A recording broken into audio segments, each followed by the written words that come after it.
upaya pemerataan pengaliran air bersih di Palembang. Pengerjaan pembangunan IPA Gandus yang memiliki kapasitas 500 liter per detik dikebut dan ditargetkan operasional pada bulan Mei atau Juni.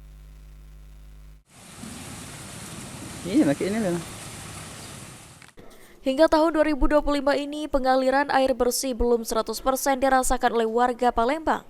Oleh karena itu, pekerjaan pembangunan IPA Gandus yang memiliki kapasitas 500 liter per detik dikebut. Direktur Operasional Perumda Tirta Busi Palembang Rahmat mengatakan, jika pada tahun 2025 ini pelayanan air bersih akan ditingkatkan bagi 15.000 hingga 20.000 pelanggan dengan memanfaatkan IPA Gandus yang saat ini dalam proses pembangunannya sedang dilakukan. Ditargetkan IPA Gandus akan beroperasi pada bulan Mei atau Juni, sehingga pada bulan Juni sudah bisa dilakukan penambahan pelanggan, terutama untuk wilayah Kalidoni, Sako, dan Sematang Borang. IPA Gandus sendiri memiliki kapasitas 500 liter per detik.